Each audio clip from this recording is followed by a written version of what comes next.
शऊर एक इल्मी और अदबी दायरा है जो सोशल मीडिया और दीगर ज़राए अबलाग पर काम कर रहा है।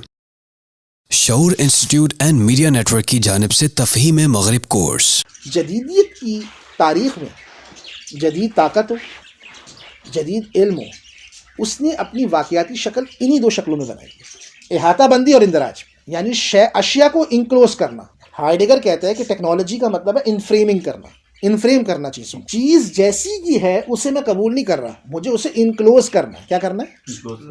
इनक्लोज करना है। इनक्लोज करने के बाद उसमें चीज़ों को इनरोल्ड करना है। रियासत क्या है? इनक्लोज है, इहाता बंदी है। उस इहाता बंदी के बाद कायम होने के बाद उसमें इनरोलमेंट हुई, इतनी आबादी है, कितनी मईशत है, कितना जीडीपी है, क्या कुछ समझ आ रही बात आपको समझ आ रही बात आपको? जदीद ताकत ने जब प्रोग्रेस की है, ये जदीदियत की आप समझ लें कि 400 साल से चीज़ है जो उसके अंदर पन्हा है, इनक्लोज और इनरोल कर। और जितने बड़े बड़े मगरबी मुफक्किरीन उठे तनकीद करते हैं जदीदियत पे, चूँकि आज़ादी कदर, लिहाजा इनक्लोज और इनरोलमेंट वो चीज़ें जो आपको आज़ादी में आने नहीं देती, जबकि आज़ादी का तकाज़ा इनक्लोज और इनरोलमेंट भी। डिल्यूज जो है वो कैपिटलिज्म की इस बात की तारीफ करता है कि कैपिटलिज्म ने जो रिवायत है उसकी टेरिटोरियलाइजेशन, लफ्ज़ क्या है?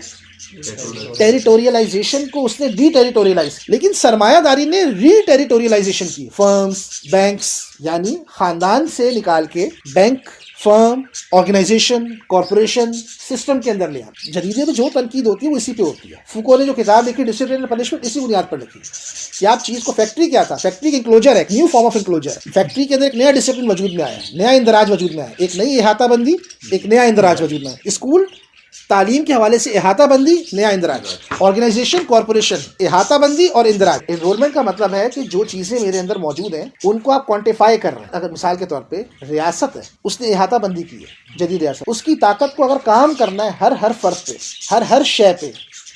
अस्सलामु अलैकुम। शऊर इंस्टीट्यूट एंड मीडिया नेटवर्क एक नॉन प्रॉफिट इदारा है। हम उन तमाम मॉडर्न चैलेंजेस और समाजी मसाइल पर बात करते हैं जिनकी वजह से हमारा और हमारी नस्लों का ईमान निशाने पर है। हम जानते हैं कि हमारे व्यूवर्स की अक्सरियत ने हमारी तमाम वीडियोस नहीं देखी हैं, और ऐसा इसलिए है कि अक्सरियत ने हमारे चैनल को सब्सक्राइब नहीं किया हुआ है। आपका एक छोटा सा अमल नेकी के पैगाम को लाखों लोगों तक पहुँचा सकता है। तो चलें शऊर के चैनल को सब्सक्राइब, फॉलो और शेयर कर लें। तो उसे इंदराज करना है ना। इंदराज के बगैर रियासत के इल्म में क्या चीज़ आएगी? आपका आईडी कार्ड ही नहीं है तो आपका इंदराज है, आप कौन है? नहीं है ना आप पता, तो आप कुछ भी बन सकते हैं कभी स्टेट के लिए खतरा। इसी तरीके से माशी कुव्वत के लिए देखें, ये बड़ा इंपॉर्टेंट नुक्ता है। जदीद ताकत इसके बगैर नहीं चल पाती। इसीलिए हम जो जदीदियत की जो तारीफ करते हैं वो क्या करते हैं? मॉडर्निटी बुनियादी तौर पर क्या है कि वो इंसानी एजेंसी को इम्पर्सनल स्ट्रक्चर के ताबे कर देना। ह्यूमन एजेंसी को क्या करती है? इम्पर्सनल स्ट्रक्चर के ताबे कर देना है। अब ये जो ताकत का मैंने जो तस्वुर आपको बताया, इनक्लोजर और इनरोलमेंट, इसका आगाज हुआ है 16वीं सदी से। आप समझ बात? इनक्लोजर मूवमेंट की जो मैंने बात की आपसे, इनक्लोज करना, यानी ओपन फार्म्स हैं, ओपन लैंड्स हैं, ठीक है। हम इसकी इब्तिदा करते हैं बरतानिया से, ठीक है ना। मसलन हम बरतानिया को लेते हैं। बरतानिया के अंदर क्या है? ओपन फील्ड्स हैं, ओपन लैंड है, सब चीज़ें मौजूद हैं, और ओपन फार्मिंग सिस्टम है, जागीरदारी मौजूद है, लेकिन वहाँ पे सर्फ का कॉन्सेप्ट मौजूद है। प्रोड्यूसर अपनी ज़मीन पर मौजूद है। प्रोड्यूसर का और ज़मीन का ताल्लुक डायरेक्ट है। क्या? प्रोड्यूसर का ज़मीन के साथ जो रिलेशनशिप क्या है वो डायरेक्ट है। प्रोड्यूसर इमीडिएट प्रोड्यूसर है। फ्यूडल लॉर्ड प्रोड्यूसर के जो अपने क्या कहते हैं, जो सर्फ हैं या जो पीजेंट्स हैं, उनके ऊपर बैठ कर उनकी सपोर्ट चाहता है। फ्यूडल लॉर्ड का काम यह है कि उन्हें ज़्यादा से ज़्यादा सपोर्ट करे, ज़मीन के ऊपर एक्सप्लॉइट भी करे, लेकिन उनकी सपोर्ट करे। उनकी सपोर्ट से ज़मीन में पैदावारी अमल में इजाफा होगा। फ्यूडल लॉर्ड कभी भी ज़मीन को तरजीह नहीं दे सकता पीजेंट्स और सर्फ के ऊपर। इनक्लोजर मूवमेंट बरतानिया में जो आई, उसका तारीखी पस मंज़र यह है कि यूरोप इंतहाई जंगी खित्ता है। चार्ल्स टिली की किताब है वॉर्स एंड कैपिटलिज्म के नाम से। चार्ल्स टिली की किताब है जंगों के हवाले से।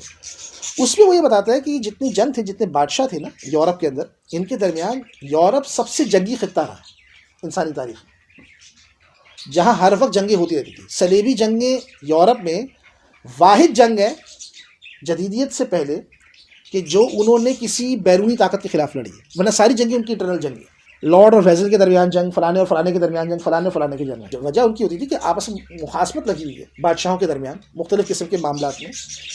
चूँकि यूरोप कोई ज़मीनी हवाले से उसके उधर बहुत वसाइल नहीं थे, इसीलिए कई लोग कॉलोनाइजेशन का ये बताते हैं कि उन्हें वसाइल के लिए बाहर कब्जे करने पड़े। जैसे आपके यहाँ काफ़ी वसाइल चीज़ें मौजूद होती हैं, यूरोप की कॉलोनाइजेशन के लिए जो फितरी आर्ग्यूमेंट देते हैं वो ये देते हैं कि चूंकि उनके पास इतने वसाइल वो मौजूद नहीं थे यूरोप में, और मुसलमान सारे रास्तों में बैठे थे, तिजारती रास्तों पे, तो उनमें जंग की कैपेसिटी नहीं थी, तो उन्हें कॉलोनाइजेशन के लिए बाहर ही निकलना पड़ा उस टाइम। ये एक आर्ग्यूमेंट दिया जाता है मगरब की कॉलोनाइजेशन के फितरी जवाब के लिए, लेकिन ये इसमें कुछ दुरुस्तगी है, लेकिन इसमें काफ़ी गलतियां हैं। यूरोप चूंकि जंगी रहता है तो बादशाहों को टैक्स चाहिए, सलेबी जंगों के लिए टैक्स चाहिए, और टैक्स की बहुत ज़्यादा ज़रूरत है। ऊपर से मजहब भी आपका डाउनफॉल की तरफ जा रहा है, दुनिया परस्ती भी उरूज में आ रही है।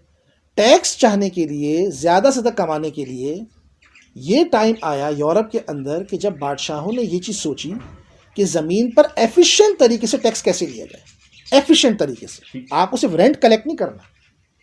एफिशिएंट टैक्सेशन का मतलब ये होता है कि मुझे पता है कि हर महीने इतना इतना इतना आएगा, जैसे आपके यहाँ एफिशिएंट टैक्सेशन होती है, ठीक। ज़मीन पर टैक्स कैसे आपको कलेक्ट करना है, इन सब चीज़ों के। लिहाजा ये वो टाइम है कि जब यूरोप के अंदर ट्यूडर जो फैमिली थी इंग्लैंड के अंदर, वहाँ पर ये चीज़ का आगाज़ हुआ जिसको कहते हैं कि लैंड को इंक्लोज करना। इंक्लोजर मूवमेंट क्या थी, मैंने इसके ऊपर तफसील से आपके साथ बात की थी कि बुनियादी तौर पर ये एक एब्सोल्यूट ओनरशिप देना थी किसी भी फ्यूडल को, और एब्सोल्यूट ओनरशिप का मतलब ये था कि मैंने डिफरेंट किस्म की प्राइवेट प्रॉपर्टीज़ बना दी। सारी ज़मीन किसकी है, वो पॉलिटिकल सोवरेन की है, जो बादशाह है। जैसे आप कहते हैं कि ज़मीन किसकी है, वो रियासत की है। आज के ज़माने में समझ लीजिए क्या है, ज़मीन किसकी है, वो रियासत की है। रियासत की मिल्कियत है, रियासत ने सबको प्राइवेट प्रॉपर्टीज़ दी हुई, क्या दी, और उसका बुनियादी मकसद ये है कि लोगों के दरमियान मुखासमाना तिजारत होगी, ठीक है, लोग पैसा कमाएंगे। इसी तरीके से रियासत ने जो है तिजारत को आम करने के लिए क्या दे दिए, चार्टर दे दिए कॉरपोरेशंस वगैरह को। क्या कर दिए, चार्टर दे दिए। चूंकि आपको ज़्यादा से सरमाया कमाना है, आप जानते हैं कि जो लिमिटेड लाइबिलिटी का जो कॉन्सेप्ट है ये क्यों आया था यूरोप में। लिमिटेड लाइबिलिटी का जो कॉन्सेप्ट है जिसको कॉरपोरेशन कहते हैं, ये इसलिए आया था कि भाई एक बंदा जो है वो सामान लेकर जा रहा है, समुद्र में अगर बर्बाद हो गया तो लोग उसका नुकसान उसके फैमिली से तलब करेंगे। लिहाजा कॉरपोरेशन का जो कॉन्सेप्ट था वो बुनियादी तौर पर यह था कि किस तरीके से उसे नुकसान से महफूज रखा जाए, इन्वेस्टर को। आप ये बात समझ रहे हैं, इन्वेस्टर को किस तरीके से उस नुकसान से महफूज रखा जा सके, और शेयर होल्डर का जो पूरा कॉन्सेप्ट आता है वो यहाँ से आया। तो यूरोप में ये वो दौर था कि जब वो चार्टर्ड कंपनीज दे रहे थे, यही वो टाइम पीरियड था यूरोप के अंदर जब वो अपनी लैंड्स को इनक्लोज कर रहे थे। इनक्लोज करने का बुनियादी मकसद ये था कि ताकि ज़मीन को सिर्फ प्रोडक्शन के कॉन्टेक्स्ट के अंदर देखा जाए। अब जब आपने एक प्राइवेट प्रॉपर्टी बना दी तो इसका मतलब ये कि जब आपको एक्सक्लूजन दिया तो ये राइट टू एक्सक्लूड का है, एक्सक्लूसिव राइट है। क्या है एक्सक्लूसिव राइट का मतलब, क्या होता है, जमीन पर एक्सक्लूसिव राइट का मतलब ये है कि आपको निकालने का भी हक है, अपनी जमीन से लोगों को निकालने का भी हक है। ये वो टाइम है कि जब यूरोप में बड़ी तादाद के अंदर लोग डिस्पजेस हुए अपनी ज़मीनों से, और उसके नतीजे में यूरोप में तकरीबन 200 साल तक बड़ी बड़ी बगावतें हुई हैं। मगरब में इंग्लैंड में बगावतें हुई हैं जिसमें एक बहुत बड़ा रिवोल्ट मशहूर है, मिडलैंड रिवोल्ट के नाम से बहुत बड़ा रिवोल्ट मशहूर है। ये इतनी बगावतें हुई हैं कि यहाँ तक कि बरतानिया में जब ये इनकलाब आया था ना 1649-48 का, जो पहला जो बरतानिया में जो रेवोल्यूशन आया था, उसमें आपको दो पार्टीज़ के नाम नज़र आते हैं। एक का नाम है लेवलर्स और दूसरी का नाम है डिगर्स। क्या नाम है, डिगर्स। ये डिगर्स वो थे जिनको सबसे अर्ली सोशलिस्ट कहते हैं। जो सोशलिस्ट है ना अक्सर डिगर्स का नाम लेंगे, जो अच्छे रेडिकल सोशलिस्ट हैं, आप उनके पास बैठे तो आपके सामने उनका नाम लेंगे डिगर्स का। तो डिगर्स वो थे जो ज़मीन की कम्युनल ओनरशिप मांग रहे थे, इन्होंने अपनी पार्टी बनाई थी वक्त, ठीक। और लेवलर्स वो थे जिनको अर्ली लिबरल्स कहा जाता है। ये लिबरलिज्म की इब्तदाई शक्ल जिनको कहा जाता है कि जो इक्वलिटी ऑफ लॉ, यानी ये भी कह रहे थे थोड़ी बहुत ओनरशिप की बात, लेकिन इनका ज़्यादा मौक़िफ़ ये था कि भाई हमें सफरेज दिया जाए, पॉलिटिकल पार्टिसिपेशन की कॉन्सेप्ट दी जाए। लिहाजा यूरोप में शुरू में इब्तदा में 150 साल तक शदीद बगावतें रही, अच्छा खासा कत्लेआम हुआ, और फिर ये पैदा हुआ कि ये जो इतने बड़े लेवल पर लोग जो डिस्पजेस हो रहे हैं, इनको कैसे खपाना है। यहीं से स्टेट की पॉलिटिकल टेक्नोलॉजी का डेवलप होना शुरू हुआ कि अब आपने जिनको निकाल रहे हैं उनका क्या करना है। लिहाजा सरमायादाराना निज़ाम का आगाज़ 3 चीज़ों से हुआ। पहली चीज़ कि लोगों को उनके ज़राए गुसर बसर, ज़राए पैदावार से अलहदा करना। प्रोड्यूसर्स को उनके मीन्स ऑफ प्रोडक्शन से अलहदा कर देना। ठीक, पहली चीज, प्रोड्यूसर को उनके मीन्स ऑफ प्रोडक्शन से क्या कर देना, अलहदा कर देना। दूसरी चीज, जिन जराए पैदावार और जिन जराए गुजर बसर से आपने उन्हें अलहदा किया है, उन जराए गुजर बसर पे किसी सरमाएदार की मोनोपली कायम कर देना। क्या कायम कर देना? इजारादारी कायम कर देना। मैं इब्तदाई शक्ल बता रहा हूँ। ठीक, तीसरी चीज ये कि वो लोग जो निकले हैं जराए गुजर बसर से, अब वो अपना गुजर बसर कैसे करेंगे? सवाल है कि नहीं? आपने जिनको निकाल दिया, क्या मरेंगे? नहीं। अब वो फ्री लेबर है। क्या है? Free labour. अब वो क्या है? ये फ्री लेबर का कॉन्सेप्ट आया है। अब ये कौन है? ये एक आज़ाद लेबर है। ये अपने मीन्स ऑफ प्रोडक्शन से भी आज़ाद है और ये अपनी लेबर पावर बेचने के लिए भी आज़ाद है। लिहाजा अब इस फ्री लेबर को आप हायर करेंगे। मैं दोबारा देता हूँ। सरमायादारा निज़ाम का जो आगाज़ हुआ है वो 3 चीज़ों से हुआ है। पहली चीज़, लोगों को उनके मीन्स ऑफ प्रोडक्शन या मीन्स ऑफ सब्सिस्टेंस, जिनको हम उर्दू में कहेंगे ज़राए पैदावार या ज़राए गुजर बसर, ज़राए आमदन, नहीं आमदन का एक लफ्ज़ वो अलग हो जाता है, ज़राए गुजर बसर जो है, ठीक है, गुजर बसर के ज़राए और ज़राए पैदावार से अलहदा कर देना। प्रोड्यूसर में और मीन्स ऑफ प्रोडक्शन में आपने कट कर दिया, क्योंकि अगर प्रोड्यूसर मौजूद है मीन्स ऑफ प्रोडक्शन में तो पागल नहीं अपनी लेबर पावर को बेचेगा तारीखी तौर पे। ये बात ज़रा समझिए। ठीक, एक समझ आ रही बात आपको? क्या, वो पागल नहीं कि अपनी लेबर पावर को बेचेगा। मैं इसकी और भी मिसालें आपको आगे दूंगा ताकि आपको बात समझ में आ सके। थी, अब जिस प्रोड्यूसर को आपने अलग किया है, अब ये जो ज़राए पैदावार जिनसे आपने इसको अलग किया है, इस पर किसकी बालादस्ती? सरमाए की हो, सरमाएदार की सरमाए की हो आपकी, क्योंकि अब ज़रा तरक्की कर गई दुनिया तो कैपिटल की हो, सरमाएदार नज़र नहीं आते। ठीक, किसकी हो? सरमाए की हो, कैपिटल की हो। और वो लोग जिनको आपने अलहदा किया है, अब ये क्या है? फ्री लेबर है, इन्हें हायर करेगा कैपिटल। अब आई समझ बात आपको? ये ही जुल्म है। जुल्म ये है, यानी इस काम को करने के लिए आप खुद समझ गए होंगे कि ये काम इतना आसान तो नहीं कि मैं आपको अपने घर से बाहर जाओ और नौकर बन के मेरे पास आओ। एक सवाल है, मैं आपसे पूछ रहा हूँ, ये काम इतना आसान होगा? नहीं होगा। इसके लिए सियासी ताकत चाहिए, इसके लिए तशद्दुद चाहिए, इसके लिए लोगों को डिसिप्लिन करना है, इसमें बहुत सारी चीज़ें इन्वॉल्व है ना, आप नोट करें।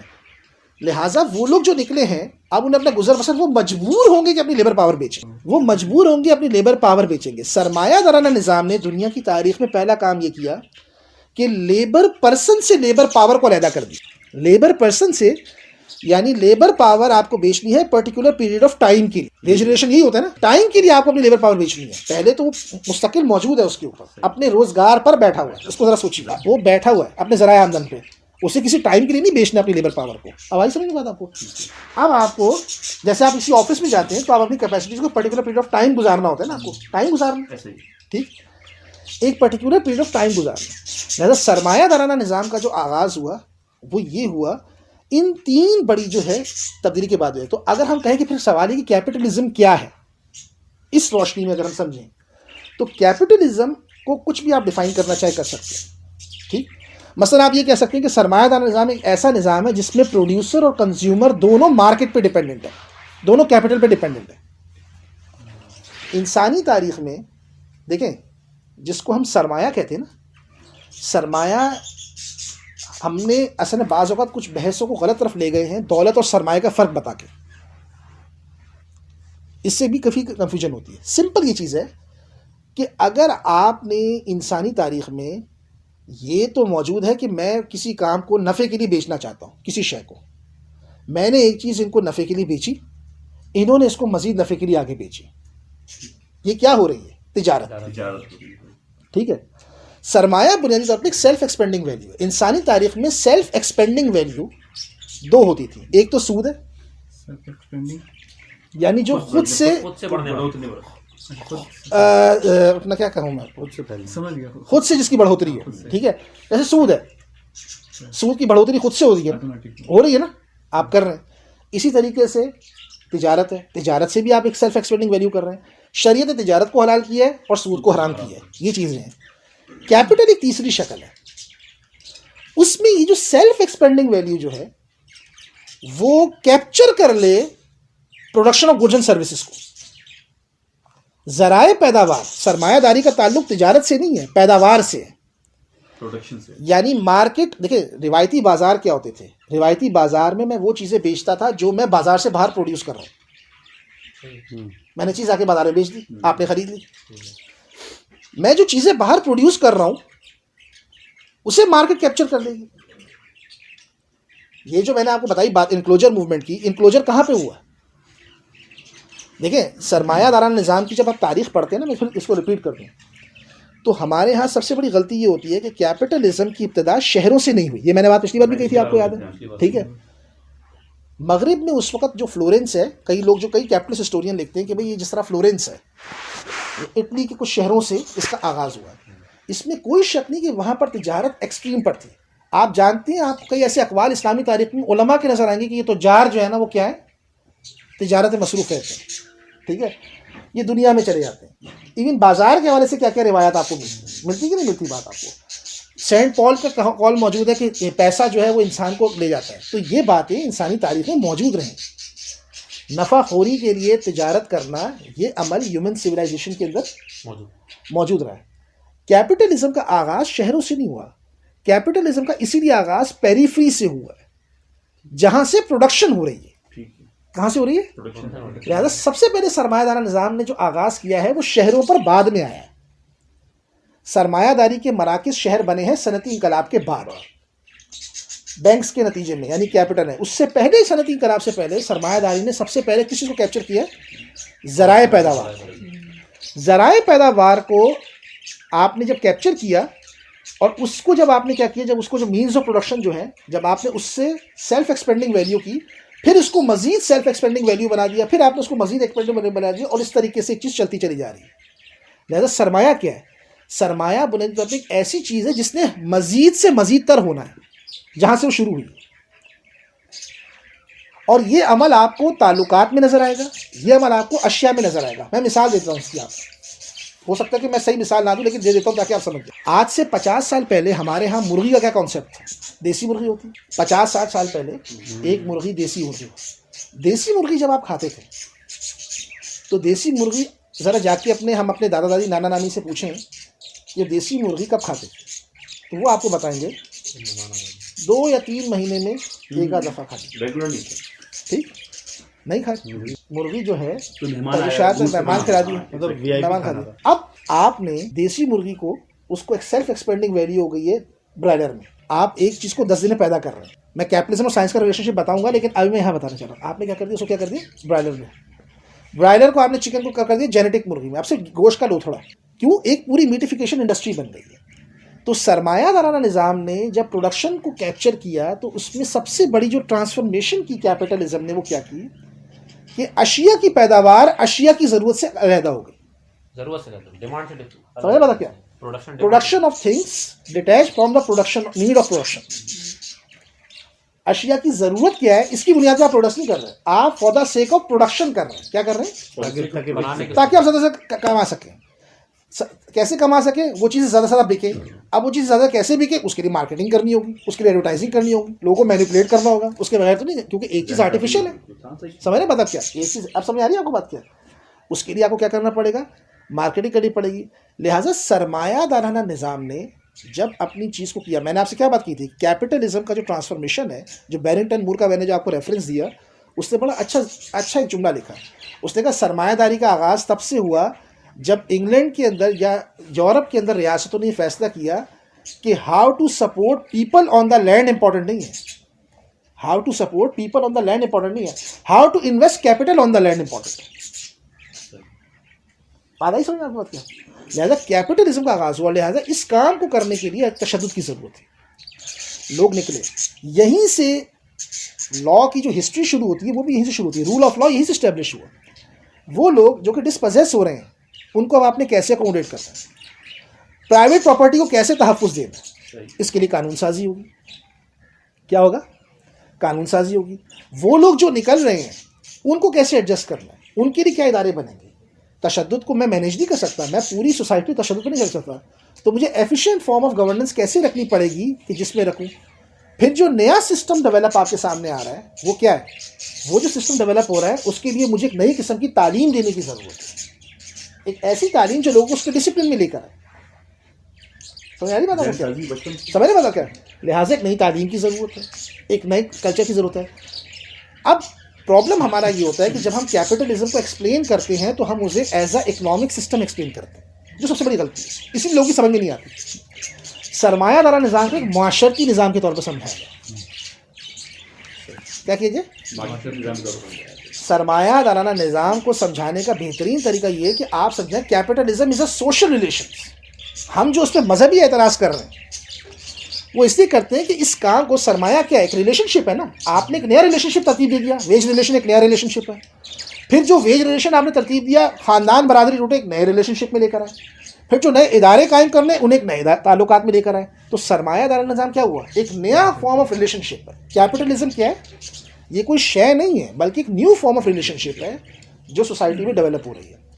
लिहाजा इस सरमाए की ख़ास बात जो सबसे अच्छे तरीके से एक्सप्लेन की वो काल पोलानी ने एक्सप्लेन की, द ग्रेट ट्रांसफॉर्मेशन। यानी आपने एक नया रिलेशन पैदा कर दिया, permanent wage relation. Wage relation को मैं उर्दू में बता नहीं पा रहा, ठीक, एक नया रिलेशन पैदा किया। वो जो नया रिलेशनशिप आपने पैदा किया, अब मैं आपकी बात समझ गया कि मीन्स ऑफ एक्सपेंडिंग वैल्यू से आप मजीद मीन्स ऑफ एक्सपेंडिंग वैल्यू निकाल रहे हैं, ठीक है। मैं इसकी मिसाल दे देता हूँ आपको, वैसे मैंने आगे देनी थी लेकिन सवाल चूंकि आपका अभी आगे, मैं भी दे देता हूँ। सरमायादाराना निज़ाम ने सबसे पहली जो कॉलोनाइजेशन की, जब आपको मैंने लैंड का बताया, वो प्रोडक्शन ऑफ गुड्स की, किसकी की, अशिया की पैदावार की, किसकी की, अशिया की पैदावार की। शय को पैदा कैसे, शय की जो पैदावार है उसके ऊपर उसने कब्जा किया। शय की पैदावार के बाद अब वो जो पॉपुलेशन, जब प्रोडक्शन ऑफ गुड्स की, यानी कि आप ज़मीन पे इन्वेस्ट कर रहे हैं या आप इंडस्ट्री में कर रहे हैं, तो जब सरमायादारी का ताल्लुक है ही प्रोडक्शन से, और असल चीज़ आपको प्रोडक्शन में इन्वेस्ट करना है, ना कि आपको लोगों पर खर्च करना है, सपोर्ट करना है, तो इसका मतलब ये है कि सरमायादारा निज़ाम की मदद से नई टेक्नोलॉजीज आई। समझ में बात आपको आ रही है? टेक्नोलॉजी आई ना, अब लेबर के सपोर्टिंग फैक्टर होगा, लेकिन असल चीज़ वो टेक्नोलॉजी है जिससे आप करेंगे सब, ठीक है, आप बढ़ाएंगे। अब वो जो टेक्नोलॉजी आपने इसकी, अब ज़रा सुनते जाइएगा बात इसको, जब आपने टेक्नोलॉजी में सपोर्ट किया तो 100 साल, जब सनती इंकलाब आया तो सनती इंकलाब के बाद प्रोडक्शन कैपेसिटी इतनी बढ़ गई कि आपको कम से कम मजदूरों की ज़रूरत है। ऐसा है या नहीं है? आप पेप्सी के प्लांट में साइड टाउन में चले जाएं, वहाँ जाके पूछें कि 30 साल पहले उन्हें किस शोबे में कितने लोगों की ज़रूरत थी, बता देंगे वो आपको, ठीक है। वो आपको बता देंगे कि यार 30 साल पहले हमें 50 बंदे चाहिए थे, अब एक बंदा भी नहीं चाहिए। यहाँ पे नज़र आ रहा है ना, आर्टिफिशियल इंटेलिजेंस का ज़माना है। ये बात समझना तो बहुत आसान होगी आपके लिए कि अब आपको कम से कम मजदूरों की ज़रूरत है। सवाल ये कि जो आपको कम से कम मजदूरों की ज़रूरत है, तो ये जो बाहर लोग हैं क्या करेंगे?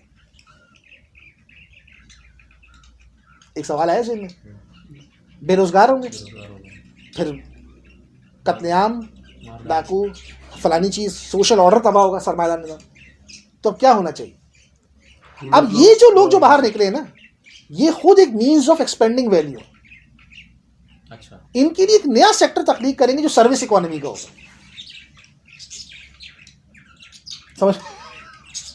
समझ रहे बात आप क्या? और सर्विसेज में अनलिमिटेड पॉसिबिलिटीज है। आप घर में बच्चे को देते, उसको सर्विस बना दिए, आप बूढ़ों की खिदमत करते, उसे सर्विस बना दिए। बात करने में समझ आई बात आपको क्या? हर चीज़ के लिए सर्विस आपको चाहिए। पैसे मिलते हैं। नए निज़ाम ज़िंदगी में हर चीज़ आपको सर्विस चाहिए, सर्विस इकोनॉमी बना दी। सर्विस इकोनॉमी के जरिए हम इसको पूरा करेंगे। अब आइए बात समझिए, मीन्स ऑफ एक्सपेंडिंग वैल्यू से आपने नई means of expanding value create कर दी। चीज़ों का मकसद ये है, इससे आप एक्यूमुलेशन कर रहे हैं। समझ में आता है आपको बात? यानी वो चीज़ आपने इसको बना दिया, पहले आपने एक ज़राए पैदावार से एक नया पैदावार पैदा की, उससे आपने नया पैदा, चीनी से आपने कितनी पैदावार बना दी, एक वाइट शुगर से पूरी आपकी इंडस्ट्री है या नहीं? पैदावार से मजीद पैदावार आप बना रहे कि नहीं बना रहे? ये मीन्स ऑफ एक्सपेंडिंग वैल्यू। यानी कैपिटलिज्म के बाद आपको नज़र आता है कि शय भी फिक्स नहीं रहती। आप देख रहे हैं इंसान, ह्यूमन एनहेंसमेंट टेक्नोलॉजी क्या है? ह्यूमन एनहेंसमेंट टेक्नोलॉजी क्या है भाई? इंसान का मुस्तकबिल क्या है? कोई आपको बता रहा है साइबॉर्ग बन जाएगा, कोई बता रहा है हाफ ह्यूमन हाफ मशीन होगा। ऐसी बातें आ रही कि नहीं आ रही बात? इसी तरह आप जानवरों के मामलात में देखें, आप शय के, आप जानते हैं प्लास्टिक जो है ये 19वीं सेंचुरी में ईजाद हुआ। क्यों? अशिया, यानी कि जब मैं एक चीज़ को मैंने बना दिया कि प्रोडक्शन बढ़ाए, प्रोडक्शन करते रहना है, करते रहना है, करते रहना है, तो production for the sake of production का मतलब ये कि चीज़ ज़रूरत की बुनियाद पे नहीं हो रही, अब चीज़ पैदा हो रही है, अब ज़रूरत पैदा करनी।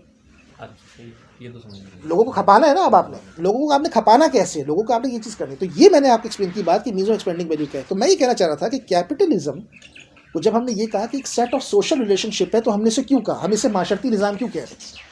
हम इसे इसलिए माशरती निज़ाम कह रहे हैं कि सरमायादाराना निज़ाम के लिए एक लफ्ज़ बड़ा अच्छा इस्तेमाल किया काल पोला, और वो बड़ा दिलचस्प लफ्ज़ है, और उसका है कैपिटलिज्म के लिए वो लफ्ज़ इस्तेमाल करता है डिसएम्बेडेड इकोनॉमी। और मेरे ख्याल में सरमायादाराना निज़ाम ने 3 तरह की डिसएम्बेडेड पैदा की है माशरे के अंदर, जिससे वो माशरती ताल्लुकात एक नए पैदा करते हैं। सोशल डिसएम्बेडिंग, मटीरियल डिसएम्बेडिंग, टेरिटोरियल डिसएम्बेडिंग, चौथा आप आइडियोलॉजिकल भी डाल सकते हैं। सरमायादाराना निज़ाम इंसानी ताल्लुकात को, इंसान को उनके माशरती ताल्लुकात से डिसएम्बेड करता है, माशरती ताल्लुकात से गैर पेवस कर देता है।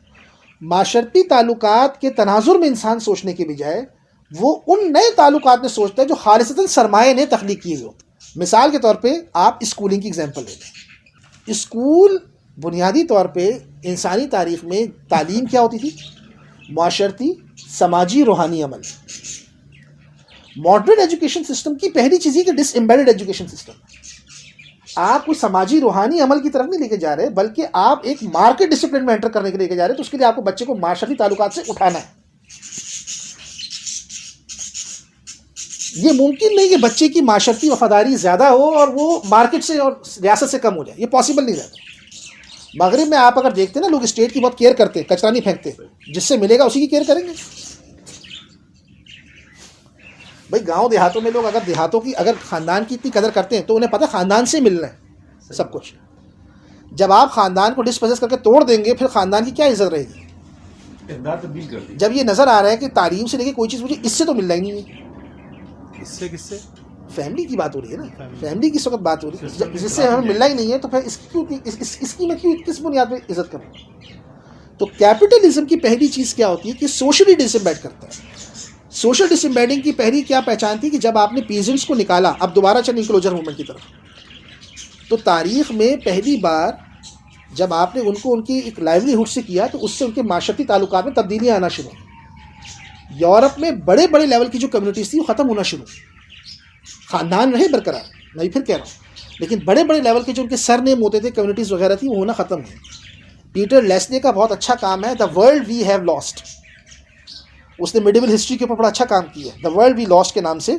उसमें जितनी कहानियाँ आपको सुनाई दे रही है कि फ्यूडल लॉर्ड बड़ा मारता था, फलानी चीज़ करता था, उसने सारे इनके ऊपर कहा कि सब झूठ है। The world we have lost के नाम से पीटर लेस्ली की बड़ी अच्छी बुक है, वो आप देखिएगा लाजमी। तो सरमायादाराना निज़ाम में पहली चीज़ क्या है कि वो आपको सोशली डिसएम्बेड करता है, माशरती ताल्लुकात से डिसएम्बेड कर देता है। माशरती ताल्लुकात से डिसएम्बेड करने का मतलब क्या है कि आप देखिएगा, जहाँ सरमायादारा निज़ाम मजबूत होता है, वहाँ पर लोगों के लिए मार्केट और रियासत के साथ ताल्लुकात की हैसियत एक फ़र्ज़ की बन जाती है, और ख़ानदान के ताल्लुकात ऑप्शन बन जाते हैं। रहना चाहो तो रहो, नहीं रहना चाहो ना रहो। सही कह रहा हूँ, गलत कह रहा हूँ? ऑप्शन है। माशरती ताल्लुकात क्या हो गए? ये ऑप्शन है, ये फ़र्ज़ नहीं है। इसीलिए जब आपके लोगों को समझ में नहीं आती बात कि ख़ानदान का डिसिप्लिन जब आप बच्चे पे लागू करते हैं तो कहते हैं तशद्दुद है ना। भाई औरत को अगर आप घर में रख रहे हैं फलानी चीज़ हो गई तो कहते हैं तशद्दुद। क्यों कहते हैं तशद्दुद? वो इसलिए कहते हैं कि ख़ानदान को मानते ही नहीं किसी लेवल के ऊपर। ख़ानदान तो एक ऑप्शनल चीज़ होती है, ख़ानदान तो एक वॉलंटरी चीज़ होती है, उसका ऑब्लिगेशन से कोई ताल्लुक नहीं। ऑब्लिगेशन फ़र्ज़ होती है जो आप करवा सकते हो ताकत की बुनियाद पर। ऑब्लिगेशन फ़र्ज़ होती है। भाई इस्लाम के अंदर, शरीयत के अंदर तादीब का हक शौहर को है ना। तादीब का हक शौहर को है, ये मानना होगा कि शौहर ख़ानदान का सरबरा है और ख़ानदान एक ज़रूरी चीज़ है, तब जाके तादीब समझ में आएगी ना उसकी बात। वरना तो जुल्म कहेगा, जुल्म नहीं है, क्यों भाई मार रहे हो? ये कौन होता है मुझे मारने वाला? एक कॉन्ट्रैक्ट हुआ है मेरा निकाह का, ये पार्टनर है, मैं भी पार्टनर हूँ, आप कह रहे हो ये मार सकता है मुझे, तो जुल्म है या नहीं है? दो इक्वल एक्सचेंज में पार्टनर ने एक कॉन्ट्रैक्ट किया है, निकाह का कॉन्ट्रैक्ट। आप कह रहे हो कि ये अगर आपने नाफरमानी की या सरकशी इख्तियार की आपने, तो ये आपको मार भी सकता है। वो कह रही है जुल्म है, तो ठीक कह रही है ना भाई, जिस कॉन्सेप्ट से खड़ी हुई है उसको तो पहले हिलाओ। तो सोशल डिसएम्बेडिंग ये होती है। दूसरी चीज आइडियोलॉजिकल डिसएम्बेडिंग। आइडियोलॉजिकल डिसएम्बेडिंग क्या होती है, ये मैं आपको थोड़ा सा एक्सप्लेन कर दूं ताकि आपको बात समझ में आ जाए आज के तराजू में। आइडियोलॉजिकल डिसएम्बेडिंग का मतलब ये होता है कि इसको हम यूं समझें, मिसाल के तौर पर हम इस वक्त चीज़ों को, हुकूक की जब बहस करते हैं, वो आइडियोलॉजिकली डिसएम्बेड हो चुके। औरतों के हकूक, इंसानों के हकूक, मजदूरों के हकूक, और ये सब क्या है? ये मेरे हकूकुल इबाद है। ये क्या है? ये हकूकुल इबाद है। आप आइडियोलॉजिकली डिसएम्बेड हो चुके। आपके यहाँ रिश्तों के हकूक, इंसानों और औरतों के हकूक नहीं, या मर्दों के हकूक। जब आपने ये किताबें लिखना शुरू की कि औरतों के हकूक, तो आपने अपने आप को आइडियोलॉजिकली उस चीज से डिसएम्बेड कर दी जिसमें आप खड़े थे। जब आपने कहा इस्लाम में औरतों की ये हकूक है, मर्दों की ये हकूक है, तो अगले ने पूछा ये इसके जो बीच वाला है इसका क्या करना, आया ना पूछने आपसे, ये भी तो जिन्स है ना। आप कह रहे हो मैं जिन्स नहीं मानता, अब बहस किस पे हो रही है, जिन्स है या नहीं। अब बहस किस पे हो रही है, जिन्स है या नहीं। भाई इस्लाम में रिश्तों के हकूक, ये किस रिश्ते में जा सकते हैं, हुकूक उस रिश्ते के हो। आप बात समझेंगे, ये किस रिश्ते में जा सकते हैं, हकूक उस रिश्ते के होंगे। असल बात ये बात आप नहीं समझा रहे। आप सीधा उठा के उसको जाके पहले जिन्स के कॉन्सेप्ट को ले आए। इसी तरह आप इंसानी हकूक पे आ गए जो खालिसतन सियासी हकूक, यानी कॉमन सेंस की बात है। मेरे साथ जब कभी कोई स्टूडेंट बहस करता है क्लास में कि सर इंसानी हकूक सर इस्लाम ने बताया और हुकूकुल इबाद मौजूद, तो मुझसे पूछते सर हुकूकुल इबाद और इंसानी हकूक में फर्क। मैं कहता हूँ कि आज सुबह आपने नाश्ता घर में किया था, तो कहते स्टूडेंट कहते हाँ मैंने किया था। मैंने कहा किसने बनाया, तो अक्सर की वालदा ने बनाया हो कराची के। तो कहते कि भाई तो कहते भाई मेरी तो वालदा ने मेरे लिए नाश्ता बनाया। तो मैंने कहा कि आपकी वालदा को इंसानी हकूक का बड़ा ख्याल है। उसने कहा ये कहाँ से इंसानी हकूक, जानते हैं हम भी क्या इंसानी हकूक, वो सियासी तस्वुर है पूरे का, उठा के हुकूकुल इबाद में जोड़ो। ये हुकूकुल इबाद थे जो उन्होंने बंदों के हकूक अदा करे थे। आपने उनसे तमीज से बात की, ये आपके हुकूक थे जो आपने। कोई माँ अपने बच्चे की खिदमत इसलिए करती है ह्यूमन राइट कर रही है उसका, कभी सोचा है? हम खुद नहीं जानते ह्यूमन राइट क्या, हुकूकुल इबाद में और ह्यूमन राइट में फ़र्क क्या जानते हम भी खुद चीज़ों को करने के लिए करते कि आप किसको ह्यूमन राइट कह रहे हो, किसको हुकूकुल इबाद कह रहे हो। तो ये जब हमारे यहाँ बात, तो दो चीज़ें, पहली चीज़ क्या है सोशल डिसएम्बेडिंग, दूसरी चीज क्या है नजरियाती तौर पर डिसएम्बेड करना, तीसरी चीज क्या है टेरिटोरियल डिसएम्बेडिंग। सरमायादाराना निजाम ने जो तीसरी चीज पैदा की वो है टेरिटोरियल डिसएम्बेडिंग। टेरिटोरियल डिसएम्बेडिंग तो सबसे कॉमन चीज, पूरी दुनिया में आपको लेबर माइग्रेशन नजर आ रहा है। जो माइग्रेशन कर रहा है आज वो इस वजह से नहीं कर रहा कि फितरी तौर पर वहां पर वसाइल नहीं, बल्कि इस वजह से कर लिया है कि एक सिस्टम ने वसाइल खैर की एक पर्टिकुलर जगह पे ले गया है जहां से लोगों को हासिल करने के लिए अपने लेबर को वहां जाके बेचना। जैसे उस लेबर को इंक्लोजर मूवमेंट में उन्हें बेचना था, तो आज चूंकि सरमाए का मरकज वो इलाके बन चुके हैं, लिहाजा उसको यहाँ से हिजरत करनी है, वहाँ लेकर जाए, क्योंकि यहाँ कुछ है नहीं। किसको लेबर बेचे, कम में बेचेगा, ज़्यादा में बेचना है, उसे कमाना है, तो इसलिए मतलब उसको वहाँ पर जाना है। टेरिटोरियल डिसएम्बेडिंग का मतलब एक और ये है कि सरमायादाराना निज़ाम से पहले लोग चूँकि प्रोडक्शन जो थी वो for the sake of need होती थी, और नीड वो होती है जो आपकी लोकल होती है। लोग जो भी कुछ पैदावार करते थे वो लोकल उस इलाके के लिए करते थे जहां वो रहते थे। सरमायादाराना निज़ाम के बाद आके दो किस्म की इकोनॉमीज हैं, नेशनल इकोनॉमी और ग्लोबल इकोनॉमी। अब जो आप पैदावार कर रहे हैं बुनियादी तौर पे वो नेशनल इकोनॉमी को सपोर्ट करने के लिए कर रहे हैं। ऐसी पैदावार जो नेशनल इकोनॉमी को सपोर्ट ना करे इसको आप इकोनॉमी से बाहर मानते हैं। ये जीडीपी के बाहर की चीज़ है। क्या जीडीपी के बाहर की चीज़ है, और नेशनल इकोनॉमी पागल हुए जाती है ग्लोबल इकोनॉमी में शिफ्ट होने के लिए।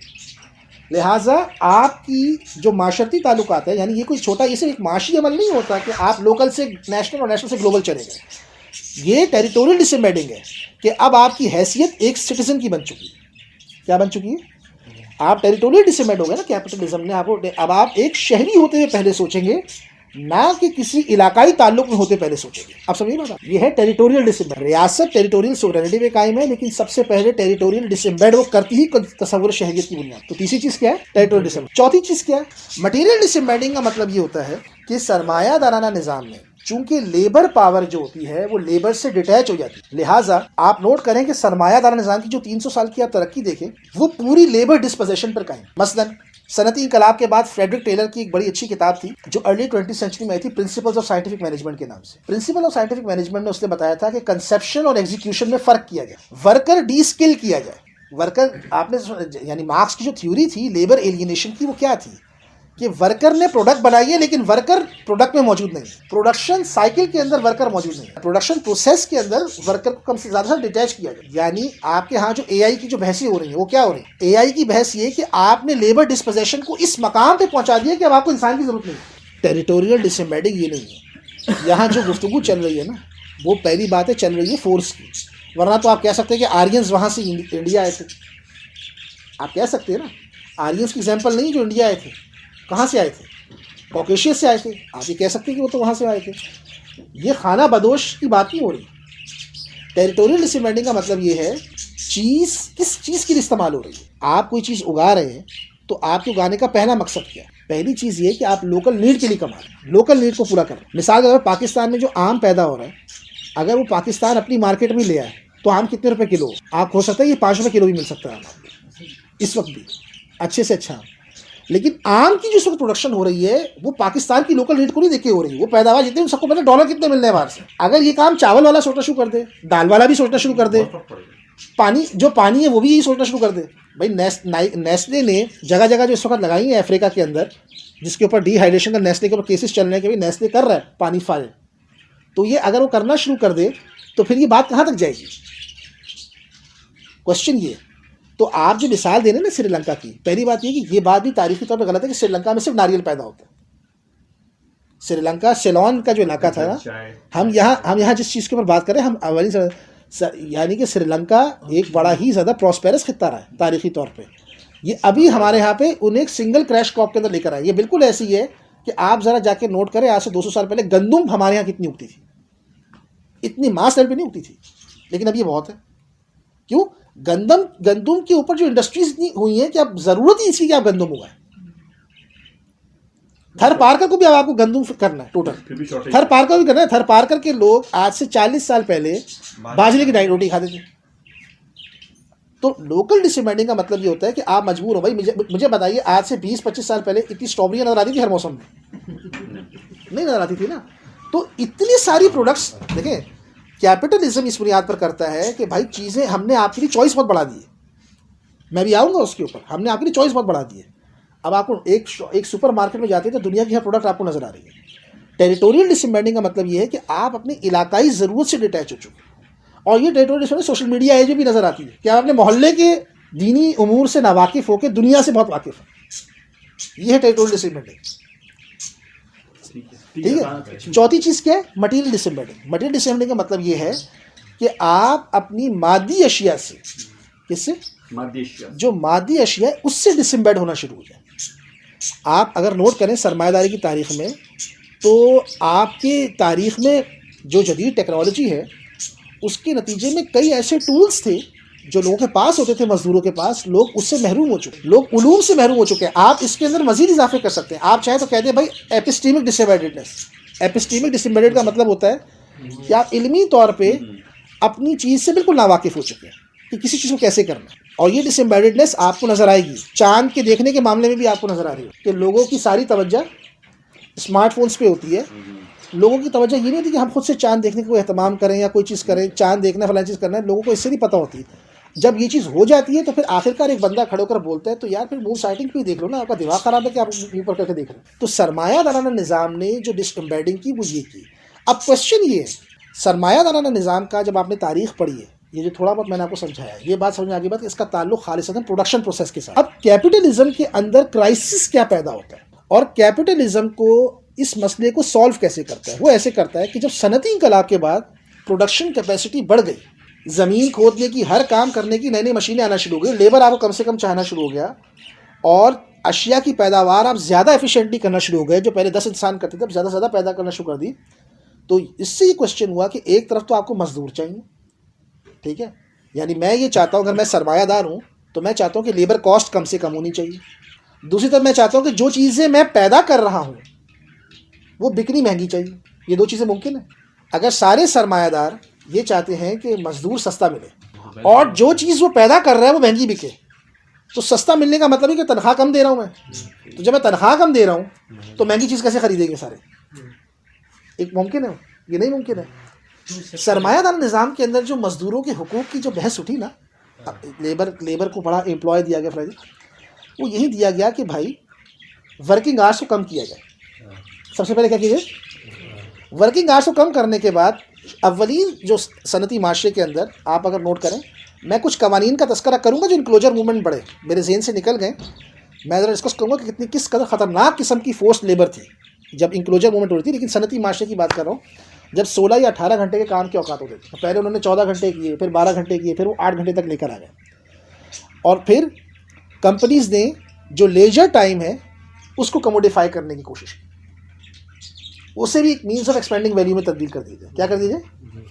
यानी इंसानी तारीख में ख़ानदान के 3 फंक्शन थे, प्रोडक्शन, कंजम्पशन, सोशल लाइफ। सरमायादाराना निज़ाम ने ख़ानदान के लिए सिर्फ एक ही चीज़ छोड़ी, वो है कंजम्पशन। सोशल लाइफ ये भी बाहर चली गई, प्रोडक्शन वो वैसे ही बाहर जा चुकी। अब समझ बात आपको बात क्या, यानी ख़ानदान बरादरी कबीलों में अब चीज़ें नहीं होंगी, बल्कि वो उससे बाहर प्रोड्यूस होंगी। आपका काम ये कि आप वेज लेबर बने और फिर जाके वहाँ से जाके चीज़ें खरीदें। ठीक, अब इस क्राइसिस को कैपिटलिज्म ने कैसे हल किया? पहले तो उन्होंने मजदूरों को दिए भाई छुट्टियां वगैरह, लेकिन 20वीं सदी के इब्तिदा में जब सबसे पहला जो बहरान आया था वो ये आया था कि सरमायादार निज़ाम के तहत प्रोडक्शन कैपेसिटी इतनी बढ़ गई कि अशिया मार्केट में आ रही है, लोगों की कुव्वत नहीं खरीद सके भाई, तो इकोनॉमी तो बैठेगी ना भाई। यहीं से आकर एडवर्ड बर्नेस की जो बुक है 1920 में जो प्रोपेगेंडा आई थी, वो यहीं से आकर ये बात आई थी कि कंज्यूमराइजेशन को कैसे बढ़ाया जाए।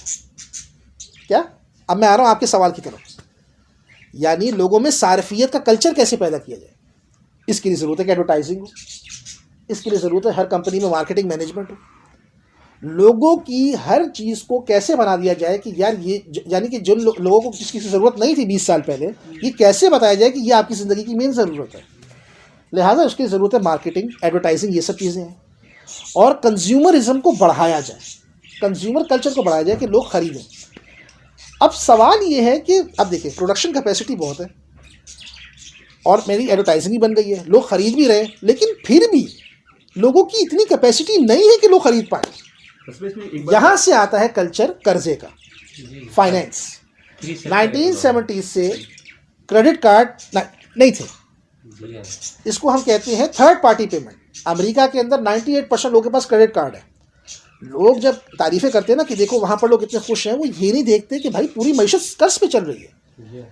98% लोग अमेरिका के अंदर खुद से सब चीज़ें नहीं खरीद सकते, उन्हें कर्जा ही चाहिए हर वक्त। वो हेल्थ अपने पैसों से नहीं खरीद सकते, कर्जा है, सूद लें उस पर गुजारते। अब क्या है, कर्जा, हाउस डेट, हर चीज़ आपकी डेट के ऊपर। स्टूडेंट डेट आपके यहाँ पे सब चीज़ चल रही थी, अमेरिका यूरोप में चल रही है इस वक्त। लिहाजा असल चीज़ क्या है, कर्ज पे चलेगी। तो सरमायादाराना निज़ाम ने जो हल निकाला इस चीज़ का, वो ये निकाला है कि आप कर्ज कर दें, कर्ज बढ़ाते चलेंगे। और उसके बाद जो आपके सामने बुहरान आया था 2007-2008 का, उसके बाद लोगों ने फिर देखना शुरू किया कि जी फाइनेंस को भी अब क्रिटिकली देखने की ज़रूरत है, ये फाइनेंस क्या चीज़ है या फाइनेंशलाइजेशन क्या है। लेकिन इस पूरे प्रोसेस का ये जो ओवर प्रोडक्शन हो रही है, अब आपको लोगों को ख़रीदवानी ही चीज़ें। अब इन चीज़ों को आपको ख़रीदवाना कैसे, उसके लिए कि लोगों को लोन को आसान किया जाए।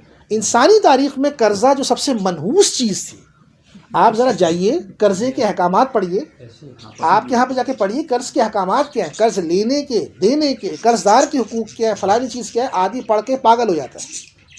हमारे यहाँ जब सूद पे लेक्चर दे रहे होते हैं तो वो ये बताते ही नहीं है लोगों को कि भाई सूद से पहले तो कर्जा आता है। कर्जे के बारे में शरीयत ने कितनी बातें कही हैं। कर्ज इतना आइडियलाइज कब था, आपकी करेंसी क्रेडिट क्रिएशन है, इकोनॉमी नेशनल डेट है, कंज्यूमर हर चीज़ मुकम्मल तौर पे किस चीज़ के ऊपर है, सूद के ऊपर, कर्ज के ऊपर, सॉरी कर्ज के ऊपर। कर्ज है और कर्ज इतना आइडियलाइज है कि आपको हर काम के लिए करना है, तो सूद से आप कैसे बचेंगे। सूद की उम्मीद पे गुफ्तगू करने से पहले आपको जिस चीज़ से बात करनी है कर्ज की, वो बात करें। आप जब आपका काम क्या है, अब जो बात मैं कहना चाह रहा हूँ कि जब आप उलमा के सामने जाएं तो आप कैपिटलिज्म पे क्रिटिक नहीं करें। क्या, ये सिर्फ आपके समझाने के लिए कि आप चीज़ों को समझ जाएं। आपको ये करनी चाहिए गुफ्तगू कि भाई आप सूद को ख़त्म करना चाहते हैं, सूद की उमूमियत के लिए ज़रूरी है कि कर्ज की उमूमियत ख़त्म हो। आप हमें बता दें कि इस सिस्टम में कर्ज की उमूमियत को कैसे ख़त्म किया जाएगा, वो कहेगा इसके बगैर चल नहीं सकता। तो यही तो हम कह रहे हैं, तो यही तो बात हम कह रहे हैं भाई, कर्ज की उमूमियत को कैसे ख़त्म किया जाए। आप आलिम से सिर्फ इस पर बात करें ना, बोले भाई हम तो उस पर बात करने आए हैं जो हमारा मौजू है, हम कैपिटलिज्म में बात ही करने नहीं आए। आप लोग जाके जब उनके सामने कैपिटलिज्म बोलते हैं तो वेग हो जाती है गुफ्तगू, वो कहेगा ये क्या बात कर रहे हो तुम। आप कहें कि हजरत सूद का खात्मा चाहते हैं, उसके लिए ज़रूरी है कि कर्ज की, ये क्यों आपको देखें इस्लामिक बैंकिंग में क्यों आपको हीला करना पड़ता है, इसलिए कि चीज़ कर्ज पे चल रही है। अब उसे आपको शक्ल देनी है मुशारके की। कर्ज की जो चीज़ ओरिजिनल ट्रांजेक्शन कर्ज की है उसको आपने मुदारबा देना है, उसको मुशारका देना है। इसीलिए कई उलमा को लगता है यार ये तो सूद ही हो रहा है।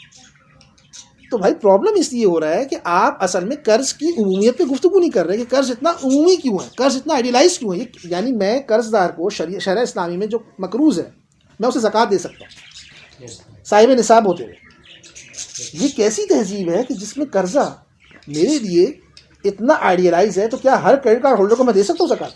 ये क्या चीज़ है भाई, कॉमन सेंस की बात है ना। कैपिटलिज्म पे आप तनकीद नहीं करें, आप कहें कि आप कहें कर्ज को कैसे ख़त्म करना है और कर्ज की उम्मीद का खात्मा करना है। आप इससे बात शुरू करें 2024 में जिसको फेस कर रहा है। हमें सूद तो नहीं पता, सूद भाई सूद के ख़त्म करने के लिए ज़रूरी है कि कर्ज कितना रिस्ट्रिक्टेड होगा आपकी सोसाइटी में, ये थोड़ी कि कर्ज खुशी खुशी है। भाई आपके पास, मैं एक सवाल करता हूँ, आपके पास कोई साहब है, वो कहें यार मुझे 5,000 का कर्जा चाहिए, आप बोले भाई क्यों चाहिए? यार आज बेगम के साथ मैकडोनल्ड में डिनर करना है। नहीं, मैं पूछ रहा हूँ ना आपसे, यार आज बेगम के साथ ना मैंने पीसी होटल में डिनर करना है, 10,000 रुपये दे दो। आप देंगे कर्जा? नहीं दे रहे आप कर्जा। तो आप इसलिए नहीं कर्जा दे रहे क्योंकि आप जानते हैं कि यार ये नहीं है। तो यार मेरी इतनी अकलियत है कि पर्सनल मामलात में मैं इतना एहतियात कर रहा हूँ। ये कौन सी तहजीब है जो अय्याशी के नाम पे कर्जे दे रही? अब ओवर प्रोडक्शन की ना आपने, तारीखी तौर पर प्रोडक्शन इतनी नहीं थी। अब आपको पता चला कि कैसे उसका रिलेशनशिप बन रहा है। आप प्रोडक्शन कर रहे हैं, प्रोडक्शन के लिए ज़रूरी है कि खपाना है, आपने एडवर्टाइजिंग भी खोल दी। अब ज़रूरत है कि आप कर्जे को आम करें, लोन को ईजी से ईजी करते चले जाएं, ईजी से ईजी। हर जब आपके हाथ में क्रेडिट कार्ड होता है तो आपको पैकेजेस मिलते हैं ना कि आप यहाँ भी खाना खा सकते हैं, इतना डिस्काउंट, इतना।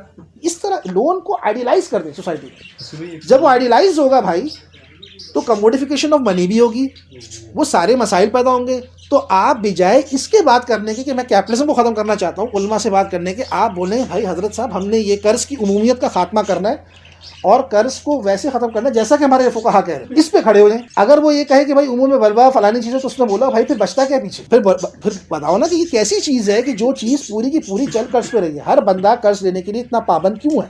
एक नए माशरती ताल्लुकात में आपने डाल दिया, तो ये क्या कुछ मसाइल कैपिटलिज्म पैदा करता है। बाकी मसले भी आप बता सकते हैं, जो सोशल डिसएम्बेडिंग के बारे में मैंने बात की, काफ़ी चीज़ों के बारे में बात की, लेकिन असल चीज़ इस बात को समझने की है कि जब आप उलमा के सामने जाएंगे तो ये चीज़ें तो सारी आपकी समझाने के लिए, कोई अगर पढ़ा लिखा आदमी है आप उसे समझाएं, लेकिन जब आप उलमा के सामने जाएं उनको बोले भाई फुक़हा के जितने कर्ज़ के हवाले से अबवाब हैं उनको देखें, पढ़ें और बोलें कि भाई ये किस तरह की तहजीब है जिसमें कर्ज इतना उमूमी है। हकीकत नफ्सुल अमर क्या चीज़ होती है? भाई चाहे तो कर्ज ही रहा है ना। एक शख्स घर से निकला है गाड़ी का कर्ज देने, मैं कह रहा हूँ मुशारका कर लो, एक क्वेश्चन है, चाहिए तो उसे कर्ज ना, भाई मुझे गाड़ी देनी है, मुझे कर्ज चाहिए। आपके यहाँ ये टेक्नोलॉजिकल डेवलपमेंट, ये सारी 10 चीज़ें यहीं से रुकेंगी। आप उलमा से बात यहाँ से करें, उलमा से कैपिटलिज्म की बात ही नहीं करें। उनको बोलें कि भाई हमें खड़े होना है, आप हमें बताएं कि इसके खिलाफ अब क्या करना चाहिए। अब आपको क्या सिर्फ चीज़ों को चैनलाइज करना है या आपको बात करनी है? और इसमें कौन बंदा खड़ा हुआ है अपनी तारीख के साथ? बताइए, जो फुक़हा के बाब हैं बताइए, वो आपको इसका जवाब पता क्या देंगे? अब ज़रूरियात बढ़ गई हैं कि कर्ज बहुत उमूमी। बोले भाई क्यों बढ़ गई हैं, कैसे बढ़ गई? सवाल मैंने अब आपको समझ में आता क्या लोगों की ये नेचुरल ज़रूरियात बढ़ी? अभी तक जो मैंने आपको समझाया भाई कि लोगों ने फैसला किया कि हमें बढ़ानी। प्रोडक्शन प्रोसेस की कॉलोनाइजेशन के बाद से अब ओवर प्रोडक्शन होती चली जा रही है, क्योंकि प्रोडक्शन अब अशिया की ज़रूरत के बजाय, मैंने क्या बताया था मैं भूल गया, अशिया की पैदावार अशिया की ज़रूरत से कट चुकी है, अब आप पैदा कर रहे हैं। तो पहले कैपिटलिज्म ने 3 कॉलोनाइजेशंस की हैं। पहली कॉलोनाइजेशन में उसने प्रोडक्शन ऑफ गुड्स को कॉलोनाइज किया, दूसरी में सर्विसेज को कॉलोनाइज किया। और सर्विसेज को कॉलोनाइज करने का मतलब ये नहीं होता कि एक सर्विस जो पहले फ्री मिल रही थी वो दे दी, बल्कि ख़ानदान में भी जो हम लोग काम कर रहे हैं दूसरे के लिए, ये भी सर्विस बन जाए, डे केयर सेंट्रिक सर्विस बन जाए। भाई ये आप समझ नहीं मेरी बात है? यानी आप जब ये कह रहे हैं कि औरत नौकरी कर सकती है, आप जब ये कह रहे हैं खातून क्या नौकरी कर सकती है और ये इजाज़त आम भी है, तो डे केयर सेंटर कैसे नहीं बनाना पड़ेगा? घर में नहीं बनेगा तो ऑफिस में बनेगा, ऑफिस नहीं बनेगा तो कहीं बाहर बनेगा, कुछ तो करना पड़ेगा ना। या मैं घर आ जाऊँगा या वो बाहर चली जाएगी, कुछ तो करना पड़ेगा ना, कुछ तो करना पड़ेगा ना किसी ना किसी मसले के लिए। तो ये सोशल डिसएम्बेडिंग हो रही है नहीं हो रही आपकी इन बातों से? पहली चीज़, सवाल जब आप कभी करें तो आप उलमा के सामने जब जाएं, कभी भी ये मत बोले कि हमारा सवाल शख्स से मुताल्लिक है, हमारा सवाल इज्तिमाइयत से मुताल्लिक है। एक आम आदमी की ज़िंदगी को फंक्शनल कैसे बनाना है, इसके लिए फ़िक़ही सूरतें आती हैं। एक आम आदमी की ज़िंदगी को फंक्शनल कैसे बनाना है, ठीक है? और एक आम आदमी की ज़िंदगी और एक इज्तिमाइयत की बात हो रही है, तो उसके लिए आपको कुछ करना पड़ेगा। आप कम से कम कुछ करेंगे कि कर्ज की उमूमियत क्यों इतनी? ये क्या बात हुई कि पीछे नफ्सुल अमर तो कर्ज चल रहा है और मैं सामने मुशारके लगा दूँ? ये क्या चीज़ हुई? बात हुआ सिस्टम में लोन है, आप कह रहे हैं क्रेडिट कार्ड, भाई डेट कार्ड नहीं चल पाया ना इतना सर। भाई जो चीज़ मेरे है अकाउंट में उसी का अगर मैं बना रहा हूँ तो वो नहीं चल पाया इतना, और डेट कार्ड का मैंने क्या करना? ये है सरमायादाराना, जो मैंने आपको बताया कि निज़ाम की जो मेन उसकी जो चीज़ एसेंस है जिस पर आप बात कर सकते हैं। तो इससे आपको चीज़ चाहिए कि कैपिटलिज्म सिर्फ वो चीज़ नहीं खरीदो फरोख्त है, अशिया खरीदो फरोख्त हो रही है मुनाफे के लिए, जो मैंने भी आपसे बात की, बल्कि कैपिटलिज्म जो है वो प्रोडक्शन साइड को, यानी माशरे की प्रोडक्शन की गुड्स एंड सर्विसेज को कॉलोनाइज कर कैपिटल का मतलब है। वैल्यू क्या किस में आ गई है? वो पैदावारी इजहार में आ चुकी है। और इसका मतलब ये होता है कि मार्केट अब कोई ठोस जगह नहीं रही, बाजार अब कोई ठोस जगह नहीं रही, बल्कि मार्केट अब एक प्रिंसिपल बन गया है। जैसे सरमाया मुजर्रिद है, ऐसे मार्केट मुजर्रिद है।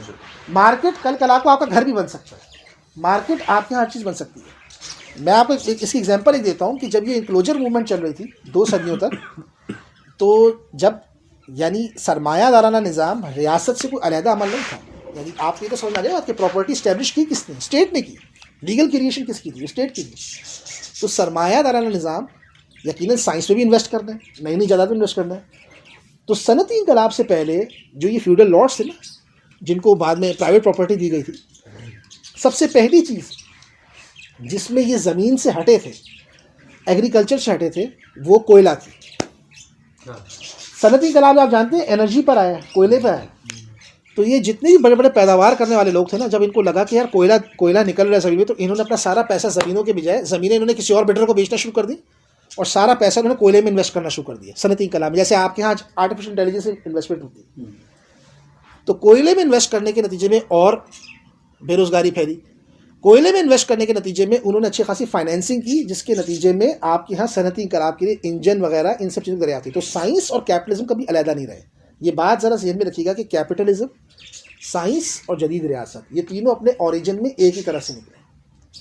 तो हमने जहाँ पर आज गुफ्तगू की है वो कैपिटलिज्म के बारे में बात की है कि वो एक नई माशरती अमल पैदा करता है, ये पूरे माशरती अमल को तब्दील करता है। इसीलिए इस्लामी दुनिया की तारीख में बाजार माशरे का हिस्सा होते थे। समझ नहीं बात क्या? बाजार वो चीज़ है जिसमें माशरे के, यानी बाजार मेरे माशरे की कदर को नहीं बदल रहा, बाजार माशरे का पार्ट है। सरमायादाराना निज़ाम चूँकि बाजार के बाहर से शुरू हो रहा है, लिहाजा वो पूरी माशरती इक़दार की तब्दीली का नाम, पूरी सोसाइटी को आपने कमोडिफाई करने की तब्दीली का नाम। मैंने आपसे क्या बात कही, नहीं देखिए बात सुने, मैंने आपको एक चीज़ बोली कि भाई जब आप उलमा से बात कर रहे हैं, हम थोड़ी गलती करते हैं कि हम शख्स से मुतालिक सवाल करते हैं, और उलमा सही कहते हैं कि आप एक जबर में तो है ना। एक बैंक वाला अगर एक आलिम दीन से आए जो गार्ड है, कहे मुझे नौकरी मिली, मेरे 6 बच्चे, मैं क्या करूं, तो एक आलिम दीन क्या फतवा देगा इस मौके पर? उसकी ज़िंदगी को फंक्शनल बनाना है। घर में 6 बच्चे बैठे हैं, क्या ये भूख प्यास उस बच्चे उसकी तो पैदा करता नहीं है ना। वो आलिम दीन अगर कोई रुख्सत दे रहा है तो उसकी ज़िंदगी को फंक्शनल बनाना है। लेकिन क्या मैं ये उस आलिम दीन से एक्सपेक्ट करूं कि वो पूरी इज्तमाइयत को इजाज़त आम दे? आपको देखें, मैं इसको सवाल पूछता हूँ। एक शख्स है, वो आलिम के पास गया और उसने सवाल पूछा कि भाई मैं बड़ा मसरूफ़ रहता हूँ और मेरी मसरूफियात थोड़ी शरई मसरूफियात भी है, ठीक है। मेरे घर में बूढ़े वालिदैन हैं, मैंने उनके लिए मुलाजमा रख ली, मैंने मुलाजिम रख लिया, या चलो मैं अपनी वालदा को ओल्ड एज केयर के अंदर ले गया हूँ, जो बड़ी ज़बरदस्त है, अच्छी तरह करती है, मैं रोज़ वालदा के पास मिलता रहता हूँ, सब कुछ करता हूँ, क्या ये अमल दुरुस्त है? तो आलिम दीन एक शख्स की ज़िंदगी को देख कर हो सकता है फ़ैसला दे दी। लेकिन अगर ये पूछो कि पाकिस्तान में अब लोग बड़े मसरूफ़ हो रहे हैं और ज़रूरत है कि हर इलाके में एक अच्छा ओल्ड एज केयर हो, अब वो जाके आलिम दीन से पूछता है, तो क्या आलिम दीन को बताना चाहिए कि हाँ बन सकता है? पैसे तो आप ही दे रहे हो ना, तो डायरेक्टली खिदमत तो आप ही कर रहे हो वालिदैन की। ओल्ड एज के मुफ्ती तो नहीं जाते ना। अगर आप 20,000 रुपये अपनी वालदा के भर रहे हैं तो पैसे तो आप ही की जेब से जा रहे हैं, तो वालिदैन की खिदमत आप भी तो कर ही रहे हैं ना। तो क्या इसकी इजाज़त आप दीजिए? सवाल जब आप करने जाएंगे तो आप बंदे से मुतालिक नहीं करने जा रहे हैं, आप पूछें कि इज्तिमाई तौर पे क्या हो रहा है। लोगों को कर्जे चाहिए ना। कर्जा क्या है? Living beyond means, simple. Loan क्यों चाहिए आपको? लोगों की एक तो बात यह है कि लोगों के पास जो कुछ चीज़ें आ गई हैं उसके लिए लोगों के पास पैसे नहीं। अमेरिका यूरोप के अंदर कर्जे बहुत आसान है, ठीक है। अमेरिका यूरोप के अंदर हर चीज़ आपकी हेल्थ इंश्योरेंस है, वेलफेयर स्टेट है, या वो मार्केट के पास है। इसको थर्ड पार्टी पेमेंट कहते हैं। 1930 के बाद से सरमायादाराना तमाम ममालिक में 90% आबादी थर्ड पार्टी पेमेंट पे चल रही है। किस पे चल रही है? Third party payment. 1930 से पहले, मैं आपको हॉस्पिटल की एग्जांपल दे रहा हूँ, 1930 से पहले अमेरिका के अंदर जो फीस पे की जाती थी डॉक्टर को, वो पेशेंट और डॉक्टर के दरमियान थी, जैसे हम लोग पे कर रहे हैं। डॉक्टर के पास गए, उसको फीस पे की। 1930 के बाद से अमेरिका के अंदर ये आया कि अब लोगों के पास इतने पैसे नहीं रहे। तरक्की का मतलब ये कि लोग अब अपनी ज़रूरियात खुद से पूरी नहीं कर सकते, ये तरक्की का मतलब है। अब ज़रूरत है कि थर्ड पार्टी पे करे उनको। क्रेडिट कार्ड की शक्ल में पेमेंट हो हर जगह हर वक्त। कहा यह जाता है कि वो सहूलत के नाम पर है ना, सहूलत है हर चीज़ के लिए, हर जगह आप मोबिलाइज कर सकें, हर जगह आप पेमेंट कर सकें, हर जगह आपके लिए आसानी रहे, हर जगह की आपको आपके पास सब मौजूद हो। भाई एक आदमी अगर सुपर मार्केट में जाता है, मैं एक सवाल है, तो जिस तरह से उसकी शेल्फिंग की गई है, तो वो जा तो रहा है सिर्फ 3000 की चीज़ लेने, अब लेनी उसने 20,000 की वहाँ जाके ले लेता। तो क्या सारे जेब पैसे तो नहीं होते ना जेब में, ये काम क्रेडिट कार्ड से पूरा होगा ना, उसी वक्त कोई ना कोई कर्ज मिल जाए आपको। तो जब आपने चलना ही इस तरीके से है, तो भाई फिर आप सूद को कैसे रोकें? उलमा से जब सरमायादार निज़ाम पे आपकी गुफ्तगू हो, तो उनसे बात करने का एक आम आलिम से, बाकी गुफ्तगू तो आप कर सकते हैं। मैंने आपको बताया ना कि हिस्टोरिकली ये कोई ऐसी चीज़ नहीं, बड़ा तशद्दुद हुआ है इसमें। मेरा तो बाकायदा मूड है कि मैं नेक्स्ट लेक्चर जो है ना, वो सरमायादाराना निज़ाम का जो तारीखी तशद्दुद है वो एक्सप्लेन करूँ। 4 सदियों का तशद्दुद एक्सप्लेन करूँ, सनती माशरे से पहले का तशद्दुद क्या था, उसके बाद का सिर्फ तशद्दुद को एक्सप्लेन करूँ, सिर्फ इस मौजूद पर गुफ्तगू करूँ। बिल्कुल। अभी तो सिर्फ ये बताया है कि ये चीज़ें आपको लग रहा है कि ऐसी नहीं हुई, निकाल दिया लोग प्यार से चले गए बाहर, अपना ऐसे नहीं गए। सरमायादारी में मेरी तनकीद सबसे बड़ी ये है कि वो कल्चर ऑफ एब्स्ट्रैक्शन पैदा करता है इज्तिमाई तौर पर। अब ये एक मुश्किल चीज़ है, कल्चर ऑफ एब्स्ट्रैक्शन पैदा करता है माशरे, तजरीद की सकाफत पैदा करता है। तजरीद क्या होती है? तजर्रुद तो उसको बोलते हैं ना, शादी में। तजरीद होने का मतलब देखिए, कुछ चीज़ें ठोस होती हैं, एब्स्ट्रैक्ट का ऑपोजिट है कॉन्क्रीट। मेरे आपके फेस टू फेस रिलेशनशिप्स हैं, ये कॉन्क्रीट है। हम जब कभी कॉन्क्रीट रिलेशनशिप में बात करते हैं तो कॉन्क्रीट होते हैं, लेकिन जब इंसानी ताल्लुकात को तजरीद की शक्ल दे देता है तो ठोस नहीं रहते। इसकी मिसाल ये कि टेलीविज़न पर जो गुफ्तगू करने वाला आलिम है, वो ठोस ऑडियंस के सामने बात नहीं कर रहा, वो एक एनोनिमस ऑडियंस के सामने बात कर रहा है, उनकी लाइक्स पे खुश हो रहा है, उन्हीं की बुनियाद पर दाद समेट रहा है। तो मेरी कैपिटलिज्म पे जो तनकीद है, यानी मैंने ये बात की डेट से हम बात शुरू करेंगे, ठीक है। मैंने क्या बात की आपसे, डेट की बात शुरू करेंगे। हमारे यहाँ क्या होता है, लोग डेट पे तनकीद करके कई जगहों पे स्टेट के डिसिप्लिन को प्रमोट करना शुरू कर देते हैं, लोग इससे सोशलिज्म भी निकालना शुरू कर देते हैं, लोग सोशलिस्ट स्टाइल बातें भी करना शुरू कर देते हैं। हमें इस तरफ नहीं जाना। मैं कह रहा हूँ कि सरमायादाराना निज़ाम ने जो इदारती सफ़बंदी पैदा की, वो तजरीद पैदा करती है। तजरीद का अमल इतना ख़तरनाक होता है कि उसमें पता भी नहीं चलता तशद्दुद क्या हो रहा है। तजरीदी अमल इतना ख़तरनाक होता है कि वो आपके माशरती ताल्लुकात को एब्स्ट्रैक्ट कर देता है। एब्स्ट्रैक्ट करने का मतलब ये होता है कि अब आप चीज़ों को समझ नहीं पा रहे। मार्क्स इसके लिए जो लफ्ज़ इस्तेमाल करता है वो कम्युनिटी फिटिशिज्म इस्तेमाल करता है, यानी इंसानी ताल्लुकात अशिया के ताल्लुकात में दब जाए। क्या? इंसानी ताल्लुकात अशिया के ताल्लुकात में दब जाए, और आप किसी को जिम्मेदार भी करार नहीं दे सकते। जैसे कोई इदारा कोई जब करता है जुर्म, तो किसने जुर्म किया, आप किसी को जिम्मेदार नहीं कर रहे, क्योंकि मामला तजरीद हो गया। हम जब सरमायादारी पे तनकीद करते हैं तो वो इंसानी ताल्लुकात को तजरीदी शक्ल दे रही है। ये तजरीद अब इतनी बढ़ चुकी है कि अब मशीन डायरेक्ट आके कंपटीशन में आ चुकी है।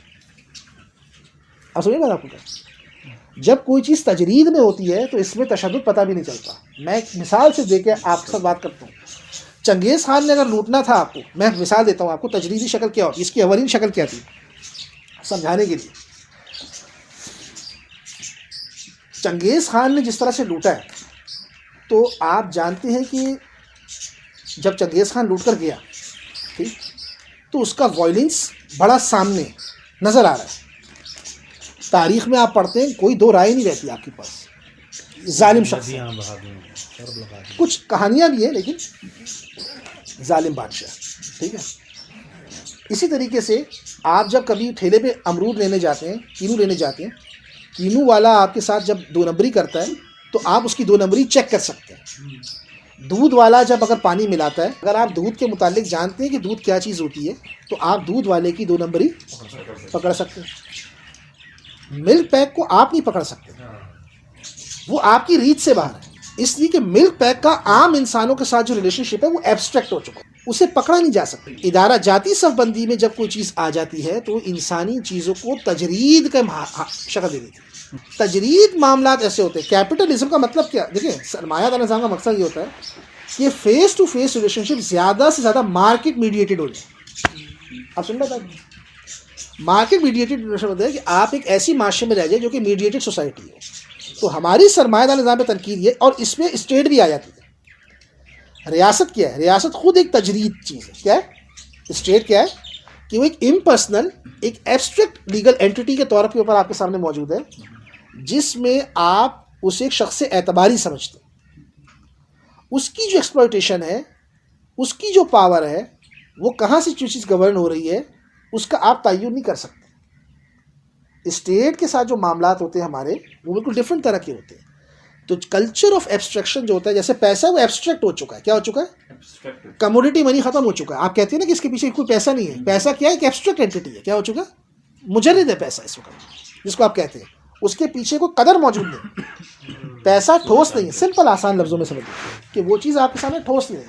तो सरमायादाराना निज़ाम जो होता है वो एक कल्चर ऑफ एब्स्ट्रैक्शन पैदा करता है। कल्चर ऑफ एब्स्ट्रैक्शन के नतीजे में आप बड़ी बड़ी चीज़ें नहीं पकड़ पाते। मैं इसकी एक मिसाल आपको देता हूँ। सबसे पहले आप ईस्ट इंडिया कंपनी की मिसाल लें। ईस्ट इंडिया कंपनी की जो इस्तेमारियत थी वो क्या थी? आपको मैं सिर्फ उनका इब्तदाई शक्ल बताऊँ ना इस्तेमारियत की, तो आप हैरान रह जाए कि वो पिछली से कैसे मुख्तलिफ थी। पिछले वाला अगर कोई आ रहा है तो लूट मार करके चला गया, पता है सबको कौन सी चीज़ क्या है। ईस्ट इंडिया कंपनी जो लूट मार की ना, बड़ी डिफरेंट थी। 1765 में बक्सर की जंग के बाद ईस्ट इंडिया कंपनी को, आप जानते, दीवानी मिली थी। दीवानी का मतलब है टैक्स देने की अथॉरिटी। किसके पास थी? ईस्ट इंडिया कंपनी के पास। मुगलिया सल्तनत के पास या बंगाल के नवाब के पास नहीं थी। किसके पास थी? ईस्ट इंडिया कंपनी क्या कलेक्ट करेगा? दीवान कलेक्ट करेगा। टैक्स कौन लेगा? ईस्ट इंडिया कंपनी लेगी। तो ईस्ट इंडिया कंपनी ने क्या किया कि वो जो टैक्स कलेक्ट करती थी हिंदुस्तानियों से बहुत ज़्यादा, उसके तीसरे हिस्से से, उसका तीसरा हिस्सा टैक्स का, उसी से वो हिंदुस्तानियों से गल्ला खरीदती थी। क्या? अब सुन लीजिए, ईस्ट इंडिया कंपनी क्या करती थी कि जो टैक्स आपसे खरीदा लिया, उसका तीसरे हिस्से से आपसे गल्ला खरीदा।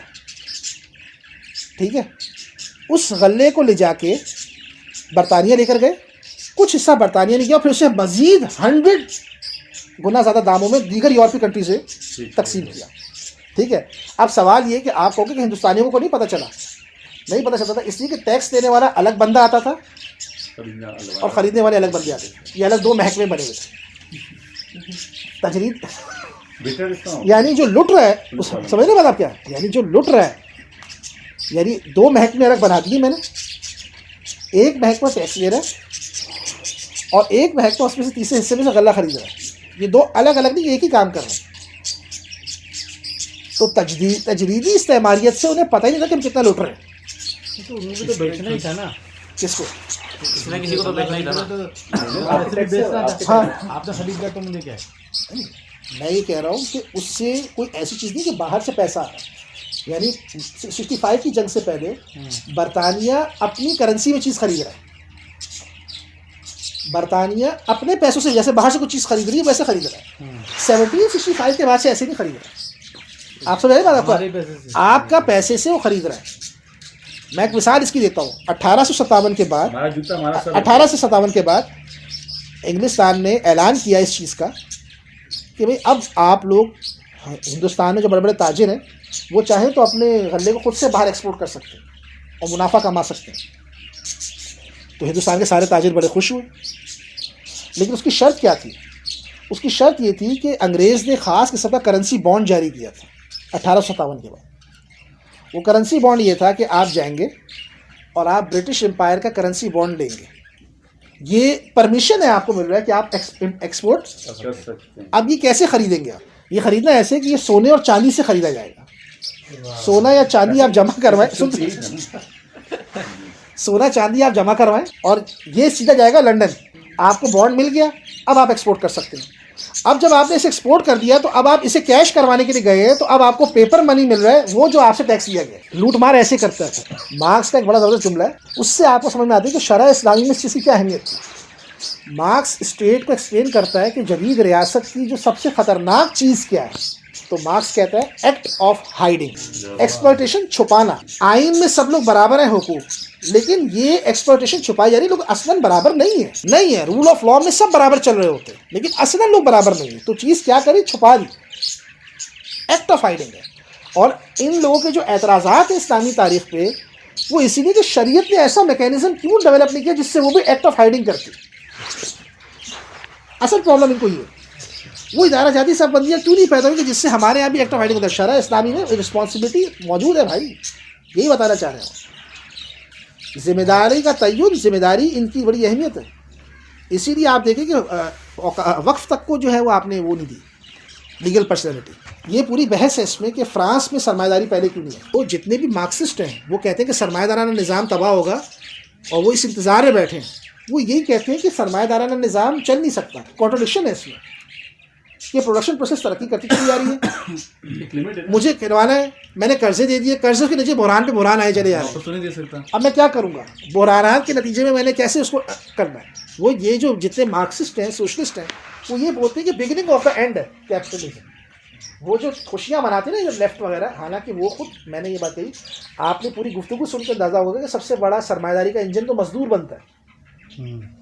हाँ, मजदूरों के हुकूक की बात करने का मतलब ये होता है कि आप उसे उसमें कोडेट कर रहे हैं। असल मसला ये है कि आप वेज लेबर के खिलाफ क्या कर रहे हैं। वेज रिलेशन को कबूल करने का मतलब ये कि आपने कैपिटलिज्म को कबूल कर दिया, उसके हुकूक की बात करना। जैसे आपने औरतों के हुकूक की बात करने का मतलब ये कि फेमिनिस्ट डिस्कोर्स को आपने मान लिया। तो असल जितने भी जो मार्क्सिस्ट हैं वो ये, लेकिन वो जो लोग बात करते हैं वो ये कहते हैं देखो ये इससे ये सरमायादार निज़ाम ख़त्म होगा। वुल्फगैंग स्ट्रीट की किताब है, उसका नाम है हाउ विल कैपिटलिज्म एंड। हाँ, वुल्फगैंग स्ट्रीट की किताब है हाउ विल कैपिटलिज्म एंड। तो उसमें ये सारी बहस उसने की कि भाई सरमायादार निज़ाम को कैसे ख़त्म होगा। इतना कर्जा, फिर कर्ज़ों के बाद बुहरान, जैसे मिसाल के तौर पे लोग नहीं अदा कर पाए, लोगों ने बहुत कर्जे ले लिए, बैंकरप्ट हो गई सोसाइटी, किसी के पास कोई पैसा ही नहीं देने को आगे, अब क्या किया जाएगा। सरमायादाराना बुहरान इसलिए आते हैं। लेकिन इसके ऊपर भी वो कहते हैं कि सरमायादाराना निज़ाम बुहरान से निकलता है क्योंकि लोग जो उसने तैयार किए हैं ज़ाती तौर पे इंसान के अंदर, तो इसीलिए वो कहते हैं कि ये जो सिस्टम है ये किस तरीके से रन करेगा, क्योंकि ये तो कॉन्ट्रडिक्शन पे चल रहा है। भाई आपने चीप लेबर ढूंढे, चीप लेबर ढूंढने का तरीकाकार क्या है? आपने पहले यूरोप में ढूंढे, फिर आप बाहर चले गए, 20वीं सदी के बाद से आप बाहर चले गए। आपने मगरिब में बड़ी बड़ी जो कॉरपोरेशंस हैं वो अपने सारे मैन्युफैक्चरिंग का काम सब बाहर करती हैं, बाहर प्लांट लगाती हैं, चीप लेबर है। अब आपको चीप लेबर चाहिए वहाँ पर, तो अब चीप लेबर को आप कब तक चलाएंगे किसी चीज़ में? आर्टिफिशियल इंटेलिजेंस के बाद से ये है कि कैपिटलिज्म को क्या अब लेबर की भी ज़रूरत है या नहीं? और अगर लेबर की ज़रूरत ना हुई तो लेबर जो बाहर का होगा वो क्या खरीदेगा, फिर क्या खाएगा?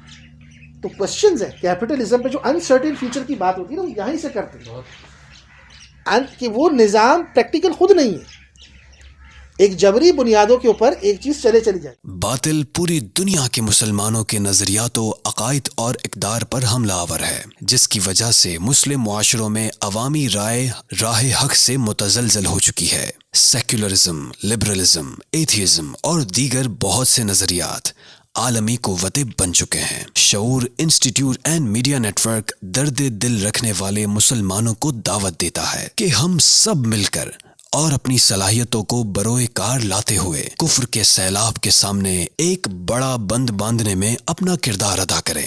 जरूर सब्सक्राइब कीजिए।